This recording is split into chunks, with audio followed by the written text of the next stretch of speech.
स्वागत है दोस्तों, एक बार फिर से आपका मेरे YouTube channel study with MG में। और आज जो हमारा चैप्टर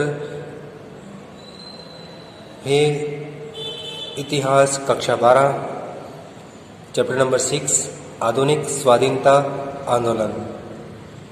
इस चैप्टर के अंतर्गत हमने इससे पहले देखा था सामाजिक आंदोलन, जिसके अंतर्गत हमने पढ़ा था स्वामी दयानंद सरस्वती, राजा राम मोहन राय और स्वामी विवेकानंद के बारे में। और उसी कड़ी के अंतर्गत आज हमारे इस चैप्टर का जो दूसरा भाग है राजनीतिक आंदोलन से संबंधित। पिछला सामाजिक आंदोलन था, अभी हमारा जो चैप्टर है दूसरा भाग इस चैप्टर का राजनीतिक आंदोलन से संबंधित है। और दोस्तों, वीडियो शुरू करने से पहले आप सबसे निवेदन है कि आप मेरे इस चैनल को स्टडी विद MG को जरूर सब्सक्राइब करें, ताकि जब भी कोई नया वीडियो आए तो सबसे पहले आपको नोटिफिकेशन मिले। और साथ ही वीडियो को ज़्यादा से ज़्यादा लाइक और शेयर करें। तो दोस्तों, चलिए शुरू करते हैं आज का हमारा chapter history class 12, chapter number 6, आधुनिक स्वाधीनता आंदोलन, पार्ट नंबर 2, राजनीतिक आंदोलन 1985 टू 1907। तो दोस्तों, सबसे पहले हम इस चैप्टर के अंतर्गत बात करते हैं राष्ट्रवाद का उदय और उसके विकास के बारे में। तो दोस्तों, 1857 की क्रांति की असफलता के बाद, यानी कि पहला जो स्वाधीनता आंदोलन था वो 1857 का था, ठीक है, जो सशस्त्र हुआ था, लेकिन वो ब्रिटिश सरकार के अत्यधिक दमनकारी उपायों की वजह से असफल हो गया। उसके बाद भारतीय जनता ने राजनीतिक आंदोलन के माध्यम से ब्रिटिश सत्ता से मुक्ति प्राप्त करने के लिए लंबा संघर्ष किया, यानी कि संवैधानिक तरीके से अपनी मांगों को आगे पहुंचा करके अहिंसक आंदोलन के माध्यम से और बीच बीच में क्रांतिकारी घटनाओं के माध्यम से इस आंदोलन को, जो कि ब्रिटिश सत्ता से मुक्ति प्राप्त करने के लिए चल रहा था, उसको उसके अंजाम तक पहुंचाया। इस ब्रिटिश शासन काल के दौरान, यानी कि जो मतलब समझा जाता है 1757 टू लेकर के 1947 तक, 190 वर्षों तक, प्लासी के युद्ध से लेकर के, तो इस दौरान भारतीयों में राष्ट्रीयता की भावना के उदय के निम्न कारण थे। भारतीयों में राष्ट्रीयता की भावना के उदय के जो कारण हैं, उन कारणों के ऊपर चर्चा कर लेते हैं। सबसे पहली बात जो है ब्रिटिश सरकार की शोषणकारी आर्थिक नीति, भारत का शोषण करने की नीति उन्होंने अपनाई थी। अंग्रेज भारत में किस लिए आए थे? व्यापार करने के लिए, लेकिन हमारे यहाँ की आपसी फूट का फायदा उठाते हुए इन्होंने धीरे धीरे पूरे देश पर अधिकार कर लिया और उसके बाद अपने असली मकसद यानी कि देश के शोषण करने पर वो आ गए। तो इसके फलस्वरूप क्या हुआ? भारतीय कृषि, परंपरागत उद्योग, हस्तशिल्प नष्ट हो गए। कृषि में भी भूमि कर, लगान की राशि बहुत ही अधिक थे, ठीक है, जिसको किसान चुका पाने में असफल थे। एक तो लगान की बहुत अधिक राशि, कृषि भूमि के ऊपर कर, फिर बहुत बार अकाल हो जाता था, सूखा हो जाता था, कहीं बाढ़ में फसलें नष्ट हो गई, ठीक है, फिर भी उनको लगान तो चुकाना ही था। कृषि के वाणिज्यीकरण के द्वारा विशेष फसल यानी कि रुई, जूट और नील के उत्पादन पर दबाव डाला गया, यानी कि जबरदस्ती किसानों को इस बात के लिए प्रेशर किया गया कि वो जूट, रुई और नील के उत्पादन को बढ़ाए, इन्हीं की फसलें उगाए। वन कानूनों के द्वारा परंपरागत वनवासी समुदाय को वहां से बेदखल किया गया। वन कानून लागू किए ब्रिटिश सरकार ने और वनवासियों को वनों से वंचित कर दिया। वन पर जो हजारों सालों से वो वन का उपयोग करते आ रहे थे, लकड़ी के लिए, औषधि पादपों के लिए, ठीक है ना, जिनके ऊपर उनकी आजीविका चलती थी, ठीक है ना, तो उनसे उनको वंचित कर दिया गया। चरागाह, जंगल की भूमि और जंगल से प्राप्त होने वाले उत्पादों के उपयोग पर रोक लगाई गई, ठीक है ना, ब्रिटिश सरकार के द्वारा। अब इसके अंतर्गत इन्होंने कौन कौन से काम किए वो देखिए आप। ब्रिटिश सरकार ने भारत के शोषण करने के लिए, उनमें देखिए आप कि भारत से कच्चा माल का निर्यात किया जाता, यानी कि कच्चे माल का तो निर्यात किया जाता था ब्रिटेन को और यूरोप को, और वहां से तैयार माल मंगवाया जाता, ठीक है। इससे भारत का जो विदेशी व्यापार था, यानी कि यहाँ के व्यापारी जो माल तैयार करके बाहर भेजते थे, उन व्यापारियों को इससे क्षति हुई, ठीक है, क्योंकि यहाँ के व्यापारी अगर विदेश में माल बेचते हैं तो उनके ऊपर बहुत ज़्यादा टैक्स लगा दिया। जबकि बाहर से आने वाले माल पर बहुत ही कम टैक्स था, ठीक है ना। तो बाहर के देशों में भारत का से जाने वाला जो सामान था वो महंगा हो गया, जबकि यूरोप से और ब्रिटेन से आने वाला माल यहाँ पे सस्ता बिक रहा था। एक कारण तो यह हो गया, विदेशी व्यापार चौपट हो गया। इसकी वजह से किसानों से कच्चा माल कम कीमत पर लेना, ठीक है, जबरदस्ती कम कीमत पर लेना, ठीक है। उससे क्या हुआ, किसानों की आमदनी कम हो गई। तो पहले भी वैसे भी किसानों को कृषि में कोई फायदा नहीं था, लेकिन इनकी अंग्रेजों की इस नीति की वजह से किसानों की आमदनी कम हो गई, ठीक है ना। जब घर का खर्चा भी नहीं चले, अपने परिवार का पालन पोषण भी न कर पाए, तो ऐसे में किसान किसानी छोड़ करके मजदूरी करने लग गया, शहरों में चला गया, जहाँ पे मतलब नए नए उद्योग कारखाने लगे तो वहाँ पे मजदूरी करने लग गया शहरों में, ठीक है। ब्रिटिश नीतियों के कारण भारतीय वस्त्र उद्योग मध्यप्राय हो गया, ठीक है, लगभग समाप्त हो गया, ठीक है। ब्रिटिश सरकार की नीतियों से भारत और यूरोप में सामान की खपत की एक मंडी के रूप में बदल गया, यानी कि यूरोप से और ब्रिटेन से जो माल आता था उस माल के लिए भारत सिर्फ एक मंडी बन करके रह गया, ठीक है। और यहाँ से जो वापस वो मुनाफा प्राप्त करते थे, वो उस मुनाफे को जो यूरोपियन व्यापारी थे, ब्रिटेन के लोग थे, वो अपने देश में लेके चले जाते थे। तो उस पैसे का उपयोग वो लोग अपने देश में अपने देश के विकास के लिए कर रहे थे, और उस पैसे का फायदा जो वो कमा रहे थे उसका भारत के विकास में कहीं उपयोग उसका नहीं हुआ। ब्रिटिश व यूरोपीय पूंजीपतियों ने उन्हीं उद्योगों में रुचि ली, ठीक है ना। उन्होंने उन्हीं बिजनेस में हाथ डाला जिसमें उनको लाभ मिलता हो, ठीक है। और जो लाभ उनको मिलता था वो अपने गृह देश, यानी कि वो जिस देश के वो निवासी थे उस देश में बेच देते थे, जिससे स्वदेशी उद्योग का पतन हुआ और निर्धनता बढ़ी। और भारत में नए उद्योग धंधे लगे भी नहीं, क्योंकि नए उद्योग धंधे तो वहाँ उनके देश में लग रहे थे, औद्योगिकरण वहाँ हो रहा था, उद्योगों में बनने वाला माल सस्ता होता था, भारत में हाथ से बनता था इसलिए महंगा होता था, ठीक है ना। तो इस तरह से सब धीरे धीरे खत्म हो गया। ब्रिटिश सरकार की शोषणकारी नीतियों के परिणाम स्वरूप समाज में एक नए वर्ग, जिसको कि मध्यम वर्ग कहा जाता है, उसका उदय हुआ।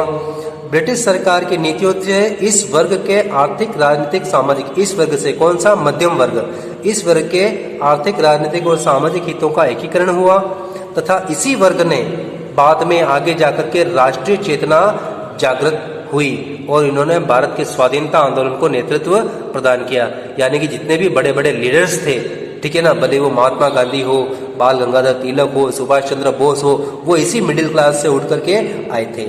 अब बात करें दूसरा कारण जो है भारत का प्रशासनिक एकीकरण। जब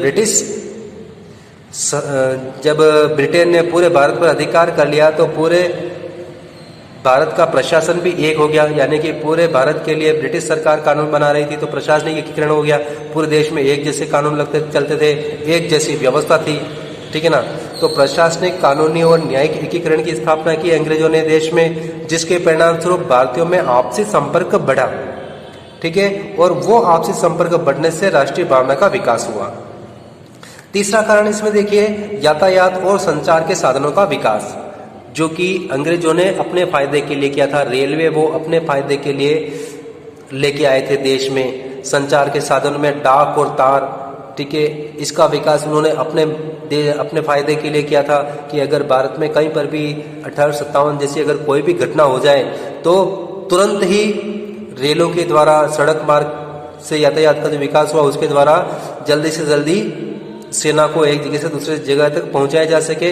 इसके अलावा देश के अंदरूनी हिस्सों से कच्चे माल को बंदरगाहों तक लाना, ताकि बंदरगाहों से वो जहाजों के माध्यम से यूरोप और इंग्लैंड को बेच सके, ठीक है। संचार माध्यम, एक स्थान की सूचना दूसरे स्थान तक त्वरित गति से पहुंचाना, इन सब के लिए, जिसमें भी इनका स्वार्थ था।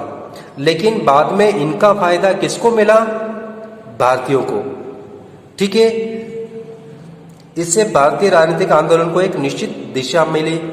प्रेस, साहित्य, समाचार पत्र, पत्रिकाओं की भूमिका, इन्होंने भारतीय राष्ट्रीय चेतना, राजनीतिक शिक्षा, राजनीतिक विचारों के विकास में महत्वपूर्ण भूमिका निभाई। प्रेस और साहित्य में सरकार की शोषणकारी नीतियां, सरकार जो भारत का आर्थिक शोषण कर रही थी, ठीक है, और किस तरह से शोषण कर रही थी, तो प्रेस और साहित्य के माध्यम से अंग्रेजों के शोषण करने के तरीके को किस तरह शोषण कर रही है, कैसे शोषण कर रही है, उसका क्या परिणाम है, ठीक है ना, उसको उन पत्र पत्रिकाओं के माध्यम से, प्रेस के माध्यम से जनता के सामने रखा, ठीक है ना। फिर लोकतंत्र, प्रतिनिधि सरकार, अधिकार आदि के विचारों का भी इन्होंने प्रसार किया कि लोकतंत्र क्या होता है, प्रतिनिधि सरकार क्या होता है, अधिकार क्या होते हैं, ठीक है ना। और जैसे कि ब्रिटिश लोग हमारे यहाँ पर आए, लेकिन ब्रिटेन में किस तरह की शासन व्यवस्था है, वहाँ के लोगों को कैसे अधिकार मिले हुए हैं, कैसे उनके साथ सरकार व्यवहार करती है, वो सारी बातें जो है उन्होंने जनता के सामने रखी। फिर हमारे यहाँ की जनता ने भी सरकार से मांग की, ब्रिटिश सरकार से, कि आपकी सरकार अपने देश में नागरिकों से जो व्यवहार करती है वो आप हमारे साथ क्यों नहीं करते, आप हमारे साथ भी वैसा ही व्यवहार करो। इसके लिए उन्होंने आवाज उठाई, ठीक है। अब चलते हैं आगे। प्रमुख समाचार पत्र जो इस दौरान छपे उनमें देखिए संवाद कौमुदी, हिंदू पैट्रियट, अमृत बाजार पत्रिका, द हिंदू, खासतौर से ये पत्रिकाएं प्रमुख थी। देशभक्तिपूर्ण साहित्य, यानी कि ऐसा साहित्य जिसमें देशभक्ति की भावना को बढ़ाने वाले कहानियां, उपन्यास वगैरह, ये तो इनका प्रकाशन हुआ, तो उससे भी राष्ट्रीय चेतना के विकास में योगदान मिला। इसमें देखिए मुख्य रूप से भारत दुर्दशा जो उपन्यास लिखा था भारतेंदु हरिश्चंद्र ने 1876 में, जिसमें उन्होंने भारत की दुर्दशा का वर्णन किया, किस तरह से भारत की जनता ब्रिटिश शासन के दौरान रह रही है। बंकिम चंद्र चटर्जी, अल्ताफ हुसैन, विष्णु शास्त्री आदि के द्वारा लिखे गए साहित्य ने राष्ट्रवादी विचारों और भावनाओं को जागृत किया जनता में, ठीक है। अब चलते हैं नेक्स्ट है हमारा पांचवा, सामाजिक और धार्मिक सुधार आंदोलन, जो कि 18वीं शताब्दी में हुआ था, जिसके अंतर्गत प्रमुख रूप से जो भूमिका निभाई थी, ठीक है, इसके बारे में हम पढ़े हैं, खासतौर से राजा राम मोहन राय, स्वामी दयानंद सरस्वती, स्वामी विवेकानंद, ठीक है ना। इनके अलावा ज्योतिबा फूले आदि ने भारतीय समाज में जो कुरीतियां थी, जो भेदभाव, अस्पृश्यता, सामाजिक रूढ़ियां थी, इनको समाप्त करने का इन्होंने प्रयास किया, और साथ ही भारतीय संस्कृति के प्रति लोगों के मन में गौरव और आत्मसम्मान की भावना का विकास किया, और इसके माध्यम से राष्ट्रीयता की भावना लोगों में पैदा की, जनता में पैदा की। छठा देखिए, जातिगत भेदभाव। अंग्रेज भारतीयों के साथ में जातिगत आधार पर, नस्ल के आधार पर, रंग के आधार पर भेदभाव करते थे, और जिन सुविधाओं का उपयोग अंग्रेज लोग करते थे, यूरोपियन लोग करते थे, उनसे भारतीयों को वंचित किया गया, ठीक है। तो इसकी वजह से भारतीयों के दिलों में अंग्रेजों के प्रति, यूरोपियन लोगों के प्रति घृणा और नफरत का वातावरण उत्पन्न हुआ। फिर सातवां देखिए, आधुनिक पाश्चात्य शिक्षा, ठीक है। अंग्रेजों ने अपने फायदे के लिए पाश्चात्य शिक्षा शुरू की भारत में, लेकिन इसका फायदा भारतीयों ने राष्ट्रीयता की चेतना को बढ़ाने में किया, ठीक है। तो पाश्चात्य शिक्षा प्राप्त भारतीयों के द्वारा यूरोप और विश्व में चल रहे जो आंदोलन थे, उन आंदोलनों को उन्होंने स्टडी किया, अध्ययन किया, जिसमें खास तौर से देखिए मैजिनी, गैरीबाल्डी जैसे नेताओं के विचारों से वो प्रभावित हुए, ठीक है। फिर बर्क, मिल, बेंथम, ये जो राजनीतिक शास्त्री से मुख्य समाजशास्त्री और राजनीतिक शास्त्री थे, ये इनके विचारों से ये प्रभावित हुए, और भारत को भी एक मजबूत और एकताबद्ध राष्ट्र बनाने की ओर ये प्रेरित हुए, ठीक है ना। इनके विचारों का प्रसार इन्होंने भारतीय जनता में किया, भारत के नेताओं ने, पढ़े लिखे मिडिल क्लास के लोगों ने। फिर देखें हम आगे, लॉर्ड लिटन की अव्यावहारिक और अन्यायपूर्ण नीतियां। लॉर्ड लिटन की नीतियां, जो कि गवर्नर जनरल बन के आया था, भारत का वायसराय बनकर आया था, और इसने कुछ ऐसे कानून बना करके लागू किए जिसकी वजह से भारतीय जनता के मन में और भी ज्यादा नफरत पैदा हुई ब्रिटिश सरकार के लिए। अब इसमें कौन कौन सी बातें थी? एक तो 1877 में जब भारत में बहुत ही खतरनाक भयंकर अकाल पड़ा था, इस अकाल के माहौल में भी ब्रिटिश सरकार ने, यानी कि लॉर्ड लिटन ने दिल्ली में दिल्ली दरबार का आयोजन किया, और उसके लिए पानी की तरह उसने पैसा बहाया, लेकिन भारतीयों को अकाल में राहत देने की कोशिश नहीं की। फिर देखिए, जिसमें विक्टोरिया को, जो ये हुआ था 1877 में, उसमें ब्रिटेन की रानी जो थी विक्टोरिया को, उसको भारत की सम्राज्ञी घोषित किया। अगर विक्टोरिया की जगह अगर कोई पुरुष होता तो सम्राट होता, अब लेडीज है तो सम्राज्ञी। फिर वर्नाक्युलर प्रेस एक्ट इसने लागू किया था 1878 में, और इस वर्नाक्युलर प्रेस एक्ट में उसने भारतीय भाषाओं में छपने वाले जितने भी समाचार पत्र थे उसके ऊपर उसने रोक लगा दी, बैंड कर दिया उनको।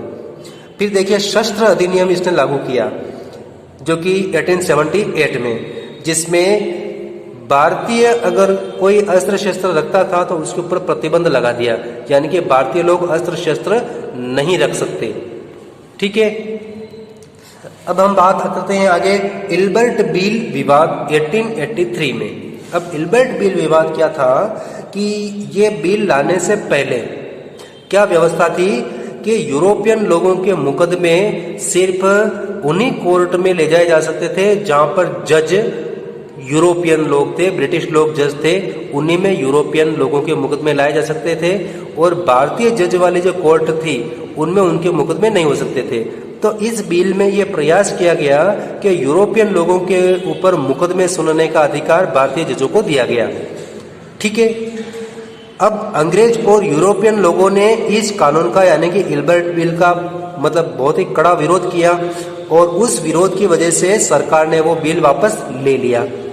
ठीक है, अब भारतीय लोगों ने लिखा कि अगर एक होकर के इकट्ठे होकर के एक आवाज में यूरोपियन लोगों ने विरोध किया और सरकार ने बिल वापस ले लिया, तो अगर हम भी इसी तरह से अहिंसक तरीके से, लोकतांत्रिक तरीके से अगर हम सरकारी कानूनों का विरोध करते हैं, आतताई कानूनों का विरोध करते हैं, तो हो सकता है सरकार कुछ सहानुभूतिपूर्ण तरीका अपनाए। तो इससे क्या हुआ, भारतीयों में असंतोष उत्पन्न हुआ, और भारतीयों को भी क्या है इससे एक सबक मिला इस कानून से। फिर देखिए 10वां जो है राष्ट्रवाद के उदय के कारणों में विभिन्न राजनीतिक संस्थाओं की स्थापना। 1857 की क्रांति के बाद में भारत में बहुत सारी राजनीतिक संस्थाएं स्थापित हुई जो कि पढ़े लिखे लोगों ने स्थापित की थी। इसमें देखिए ईस्ट इंडिया एसोसिएशन, पूना सार्वजनिक सभा, Indian association, Indian national Congress, जो कि वर्तमान की जो आप कांग्रेस पार्टी की जो हम बात करते हैं वो कांग्रेस पार्टी। ठीक है, ये हो गए राष्ट्रवाद के उदय के कारण। अब हम बात करते हैं 1885 में जो कांग्रेस की स्थापना हुई थी, उस कांग्रेस की स्थापना से पहले जो विभिन्न संगठन भारत में स्थापित हुए उन संगठनों के बारे में हम चर्चा कर लेते हैं। तो इनमें देखिए दोस्तों 19वीं सदी में सामाजिक धार्मिक सुधार आंदोलनों के साथ राजनीतिक संगठनों का गठन हुआ, बहुत सारे राजनीतिक संगठन बनाए गए। ठीक है, फिर इन संगठनों का आधार क्या था, वर्गीय हितों की पूर्ति, यानी कि ये संगठन वर्ग विशेष के लोगों के द्वारा अपने वर्गीय स्वार्थों को पूरा करने के लिए ये बनाए गए थे ज्यादातर। परंतु इन संगठनों में राजनीतिक चेतना के उदय एवं विकास में महत्वपूर्ण भूमिका निभाई, यानी कि ये कुछ जातिगत लोगों के द्वारा या कुछ बिजनेस से संबंधित लोगों ने ये संगठन बनाए, लेकिन इनकी वजह से दूसरे संगठनों को बनने और उनको चलाने की प्रेरणा मिली। अब इनमें से देखिए कौन कौन से संगठन है। सबसे पहले लैंड होल्डर्स सोसाइटी।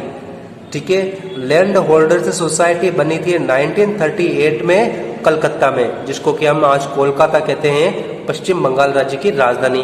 तो 1938 में कलकत्ता में लैंड होल्डर्स सोसाइटी की स्थापना हुई, और इसकी स्थापना किसने की, जमींदार वर्ग के लोगों ने। ठीक है, जमींदारों के फायदे के लिए अगर सरकार जमींदारों के खिलाफ कोई कानून बनाए तो उसका विरोध करना इस संगठन के माध्यम से। तो ये पहला राजनीतिक संगठन था भारत में बनने वाला। 1939 में स्थापित ब्रिटिश इंडिया सोसाइटी, जो कि 1939 में बनाई गई थी, और ये बनी थी लंदन में बनाई गया इसके माध्यम से ब्रिटिश संसद में अपना पक्ष रखने का प्रयास किया। ठीक है, दूसरा संगठन British Indian association. British Indian association देखिए आप, इसकी स्थापना हुई थी 1851 में। 1851 में इसकी स्थापना हुई, और इसके अध्यक्ष कौन थे, राधाकांत देव, देवेंद्रनाथ ठाकुर। ठीक है, ये भी एक जमींदारों का संगठन था। जमींदार वर्ग के हितों को आगे बढ़ाने के लिए जन आधार को व्यापक करने हेतु व्यापारियों व बुद्धिजीवियों को भी इसमें शामिल किया गया। यानी कि सिर्फ जमींदार ही अगर बने रहेंगे इसके सदस्य तो ये ज़्यादा तरक्की नहीं कर पाएगा संगठन, तो फिर बाद में देते इसमें व्यापारियों और बुद्धिजीवियों को, यानी कि पढ़े लिखे लोगों को, जैसे इसमें वकील हो गए, पत्रकार हो गए, इनको भी इनमें शामिल कर लिया गया। फिर तीनों प्रेसिडेंसी में, तो भारत में उसमें 3 प्रेसिडेंसी थी, ठीक है। सबसे पहली प्रेसिडेंसी जो थी वो थी कलकत्ता प्रेसिडेंसी, फिर मद्रास प्रेसिडेंसी और बॉम्बे प्रेसिडेंसी, ठीक है, यानी कि राज्य।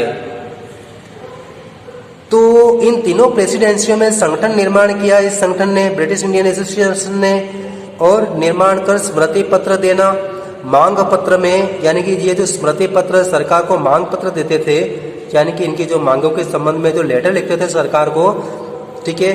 भारत में विश्वविद्यालयों की स्थापना की मांग की, विधानसभाओं की स्थापना की मांग की, और उसमें भारतीयों को प्रतिनिधित्व देना, यह भी मांग उठाई गई।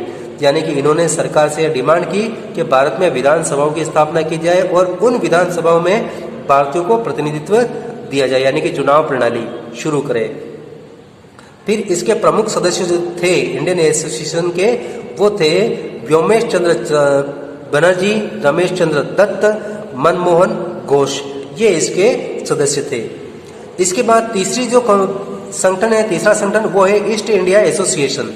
इसकी स्थापना हुई थी 1 दिसंबर 1966 को लंदन में हुई थी और इसकी स्थापना की थी दादा भाई नौरोजी ने।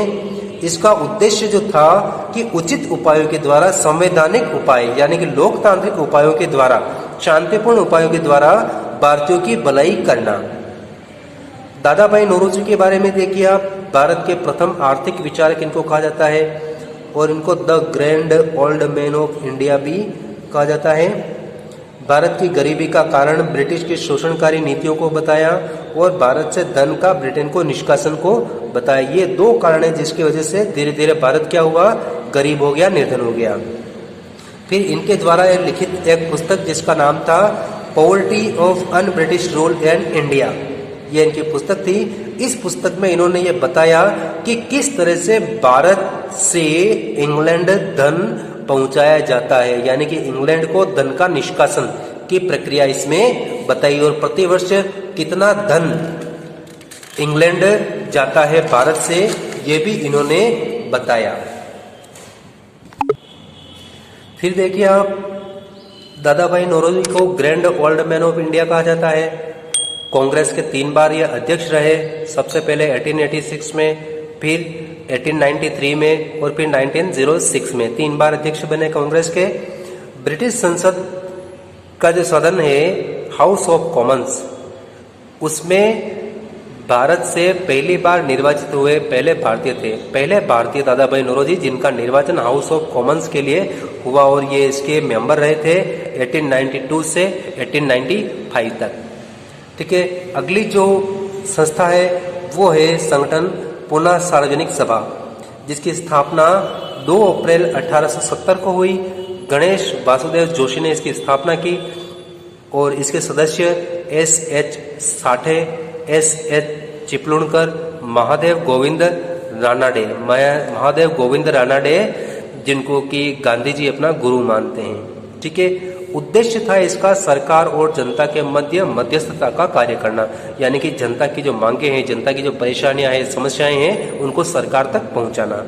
बम्बई प्रेसिडेंसी में राजनीतिक चेतना के विकास के द्वारा लोगों को संगठित किया इन्होंने, यानी कि लोगों में राजनीतिक चेतना उत्पन्न की इस संगठन ने। फिर देखिए इंडियन लीग देखिए आप, इसकी स्थापना हुई थी दिसंबर 1875 को कलकत्ता में। शिशिर कुमार घोष ने इसकी स्थापना की, ठीक है। और शिशिर कुमार घोष ने ही अमृत बाजार पत्रिका की स्थापना भी की और ये इसके संपादक थे अमृत बाजार पत्रिका के, जो कि क्रांतिकारी विचार छापती थी। इसका उद्देश्य लोगों में राष्ट्रीयता की भावना को जगाना व राजनीतिक शिक्षा देना, जनता में राजनीतिक शिक्षा का प्रसार करना, ये इसके 2 उद्देश्य थे, ठीक है। एक जो संगठन है राजनीतिक संगठन अगला, वो है इंडियन एसोसिएशन। इंडियन एसोसिएशन की स्थापना हुई थी जुलाई 1876 में कलकत्ता में हुई थी और इसकी स्थापना की थी सुरेंद्रनाथ बनर्जी और आनंद मोहन घोष ने। और इसका उद्देश्य था संपूर्ण भारत को संगठित करना तथा अखिल भारतीय संगठन बनाना तथा राष्ट्रीय जनमत का निर्माण करना, ये इसके कुछ खास लक्ष्य थे। राष्ट्रीय हितों के आधार पर एकता की स्थापना, राजनीतिक हितों के आधार पर करना, यानी कि राष्ट्रीय एकता की स्थापना की जाए राजनीतिक हितों को लेकर के, राष्ट्रीय हितों की स्थापना करना। फिर हिंदू मुस्लिम समुदाय में मैत्रीपूर्ण संबंध स्थापित करना, दोनों में प्रेम भाईचारे की भावना उत्पन्न करना। और इसने इस संगठन के द्वारा जो कार्य किए गए खास तौर से उन कार्यों में देखिए कि लॉर्ड लिटन से द्वारा सिविल सेवा की आयु 21 वर्ष से 18 वर्ष करने का विरोध करना, यानी कि लॉर्ड लिटन ने जब सिविल सेवा की आयु पहले 21 वर्ष थी उसको घटा करके 18 वर्ष कर दिया था, तो इंडियन एसोसिएशन ने इसका विरोध किया था कि 21 वर्ष फिर से इसको 21 वर्ष किया जाए। फिर जब उसने वर्नाक्युलर प्रेस एक्ट और शस्त्र एक्ट लागू किए तो इसके विरुद्ध भी इस संगठन ने आंदोलन चलाया।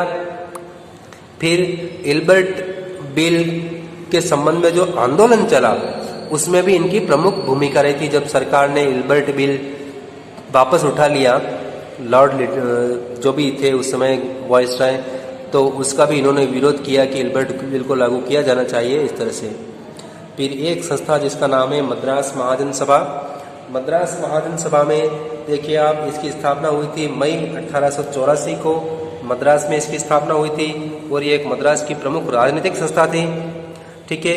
और इसने जो कार्य करवाए, सरकार से जो मांग रखी उसमें देखिए आप, विधान परिषदों में सुधार किया जाए, यानी कि जो विधान परिषद जो थी गवर्नर जनरल की उसमें कुछ सुधार किया जाए। फिर इसमें कार्यपालिका और न्यायपालिका दोनों को अलग अलग किया जाए, यानी कि पहले जैसे हम कलेक्टर की बात करें तो कलेक्टर प्रशासनिक काम भी करता था और कलेक्टर ही जज भी था, तो ये दोनों काम अलग अलग कर दिया जाना चाहिए। न्यायपालिका का काम न्यायपालिका करे और कार्यपालिका का काम कार्यपालिका करे। फिर सरकारी ढांचे में परिवर्तन,